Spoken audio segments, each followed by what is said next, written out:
18th century में India दुनिया की सबसे डेवलप्ड कंट्री थी।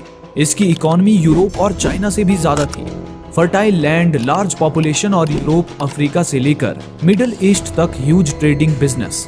भारत के पास वो सब था जिसकी एक कंट्री को रैपिड ग्रोथ के लिए जरूरत होती है। और अगर अमेरिका, यूरोप और ईस्ट एशिया की तरह भारत भी उस वक्त से खुद को इंडस्ट्रियलाइज कर पाता तो आज इंडिया की जीडीपी पर कैपिटल $2200 की जगह $70,000 होती।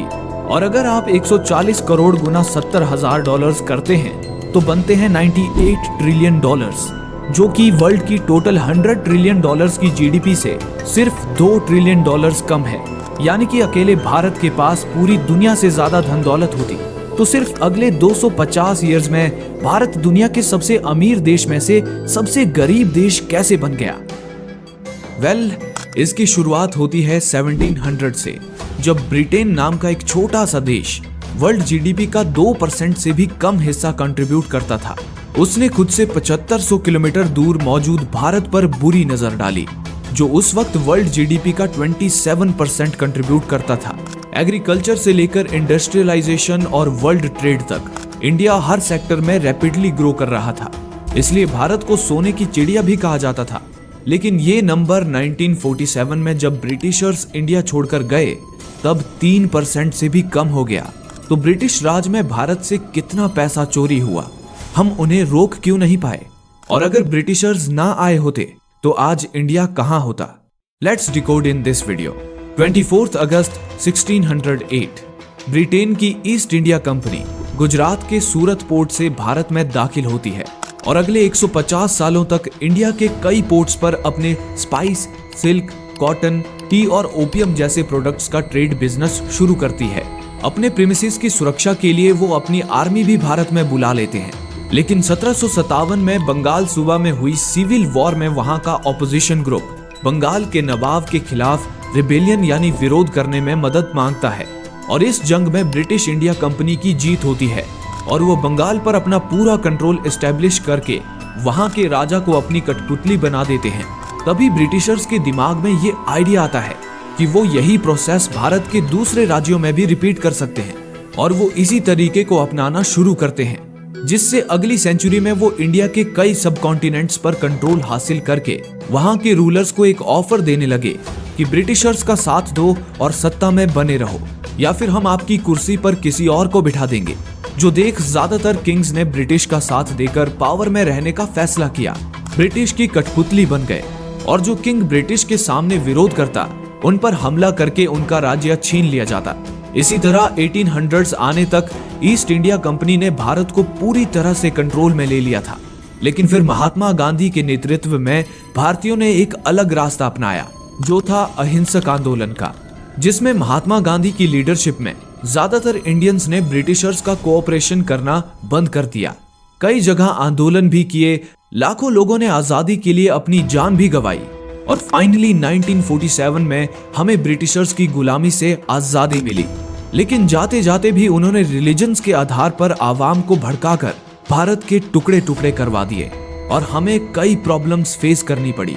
सबसे पहले तो भारत के पास कोई central government, law and constitution नहीं था जिससे वो एक यूनाइटेड कंट्री के रूप में खुद को स्थापित कर सके। इसी वजह से आजादी से पहले भी भारत के कई टुकड़े हो चुके थे, जैसे कि 1876 में अफगानिस्तान, 1904 में नेपाल, 1906 में भूटान, 1907 में तिब्बत, 1935 में श्रीलंका और 1937 में म्यांमार इंडिया से अलग हो चुके थे। ठीक ऐसा ही हुआ 1947 में, जब ब्रिटिशर्स ने हिंदू मुस्लिम रिलीजन के बल पर भारत के 2 टुकड़े कर दिए, जिसे हम पार्टीशन के नाम से जानते हैं। इस पार्टीशन में लाखों की संख्या में हिंदू भारत में आए और मुस्लिम्स पाकिस्तान में गए और ब्रिटिश के जाने के सिर्फ 1 साल में ही 1.5 करोड़ लोगों को अपना घर छोड़ना पड़ा और करीब 10 से 20 लाख लोगों की जान चली गई और एक समय पर यूनाइटेड इंडिया रहे इस देश के करोड़ों लोग बेरोजगार हो गए। जिसके बाद 1965 में मालदीव्स भी इंडिया से सेपरेट हुआ और 1971 में बांग्लादेश भी पाकिस्तान से अलग हुआ। हालांकि कई स्टेट्स में राज करने वाले राजाओं से सेंट्रल गवर्नमेंट ने कंट्रोल वापस ले लिया, लेकिन ब्रिटिशर्स की वजह से अखंड भारत के अनेक टुकड़े जरूर हो चुके थे। इन पार्टीशंस में हुए दंगों में गवर्नमेंट के काफी रिसोर्सेज वेस्ट हो गए थे और ब्रिटिशर्स ने तो इंडिया को पहले ही कंगाल बना दिया था। इसी वजह से नेक्स्ट 5 सेंचुरीज तक तो भारत के पास अपनी जरूरतें पूरी करने तक के लिए जरूरी पैसा और रिसोर्सेज नहीं थे। जी हाँ, जब ब्रिटिशर्स इंडिया से गए तब वर्ल्ड की पॉपुलेशन 200 करोड़ थी, जिसका 20% हिस्सा यानी 40 करोड़ लोग भारत में रहते थे। लेकिन उस वक्त हमारे पास वर्ल्ड जीडीपी का 3% हिस्सा भी नहीं था। इससे आप समझ सकते हैं कि ब्रिटिशर्स ने हमें लूटकर कितना गरीब बना दिया था। अब आप में से कुछ लोग कहेंगे कि ब्रिटिश राज में डेवलपमेंट भी तो हुआ। ब्रिटिश नहीं होते तो इंडिया में रेलवे नहीं होता, एजुकेशन नहीं होती, इंग्लिश नहीं होती। लेकिन क्या ये वाकई में सच है? बिल्कुल नहीं। सबसे पहले बात करें कि ब्रिटिश ने इंडिया में ट्रेन्स क्यों बनाई। तो जब ब्रिटिश एम्पायर कनाडा से ऑस्ट्रेलिया तक फैला हुआ था, तब इंडिया उनके लिए एक सेंट्रल हब बन चुका था जिस पर उनका पूरा कंट्रोल था। ऐसे भारत में ट्रांसपोर्ट का एक बड़ा नेटवर्क होना भारतीयों से ज्यादा उनके लिए फायदेमंद था। और इन्हें बनाने का खर्चा किसने उठाया? हमने, वो भी जरूरत से ज्यादा टैक्स पे करके। एक रिपोर्ट के मुताबिक 1854 से लेकर 1947 तक ब्रिटेन से इंडिया में 14,400 ट्रेन्स इंपोर्ट हुई थी। इंडियन रेलवे नेटवर्क में सिर्फ अंग्रेज ही काम करते थे, यानी इन्वेस्टमेंट हमारी और प्रॉफिट वो अर्न कर रहे थे। दूसरी तरफ इंडिया के वेल्थिएस्ट लोगों के सामने ब्रिटिशर्स ने अपनी लाइफस्टाइल, अपनी एजुकेशन और इंग्लिश लैंग्वेज को आइडियल प्रूफ कराना जारी रखा, जिससे वो सभी उनसे अट्रैक्ट होने लगे और जाने अनजाने में वो लोग अपनी भारतीय संस्कृति को पीछे छोड़कर वेस्टर्न कल्चर के गुलाम बन गए और वो ब्रिटिशर्स का साथ देने के लिए अपनी भारतीय आवाम पर ही जुल्म करने लगे। लेकिन ये तो कुछ नहीं था। ब्रिटेन इंडिया को कई अलग अलग तरीकों से लूट रहा था। दादा भाई नौरोजी ने इसी पर रिसर्च करके द ड्रेन थ्योरी पब्लिश की थी, जिसके मुताबिक 1835 से 1872 तक ब्रिटेन ने इंडिया से 13 मिलियन पाउंड्स का सामान इंपोर्ट किया और उसके बदले एक पैसा भी नहीं दिया। लेकिन अपनी इकोनॉमी को बूस्ट देने के लिए उन्होंने सबसे पहले इंडिया की इकोनॉमी को डिस्ट्रॉय कर दिया। बंगाल, सूरत, कलिकट में शिप बिल्डिंग बिजनेस थे जो ब्रिटिशर्स ने डिस्ट्रॉय कर दिए। इसी तरह एग्रीकल्चर और बाकी स्मॉल इंडस्ट्रीज को भी डिस्ट्रॉय कर दिया। कॉटन बनाने वाले वीवर्स को फोर्स किया कि सिर्फ उन्हें ही माल बेचे, वो भी कम कीमत में, जिसके बाद वो उसी ट्रेड से मिले रेवेन्यू का 1/3 पोर्शन यानी 33% हिस्सा टैक्स के रूप में वसूलने लगे। आसान शब्दों में, प्रोडक्ट के लिए पे करने के बजाय ब्रिटिशर्स एक तरह से उसे फ्री में ही एक्वायर करते थे। इसी तरह से 1765 से लेकर 1938 तक ब्रिटिश इंडिया कंपनी ने भारत के साथ बड़ा स्कैम किया, जिसमें उन्होंने करीब $45 ट्रिलियन लूटे और आज ब्रिटेन चाहकर भी भारत से चुराया हुआ पैसा लौटा नहीं सकता, क्योंकि ये अमाउंट आज ब्रिटेन की टोटल जीडीपी से 14.5 टाइम्स ज्यादा है। और रिसेंटली इंडिया यूनाइटेड किंगडम की जीडीपी को पीछे छोड़कर दुनिया का 5वां सबसे अमीर देश बन चुका है।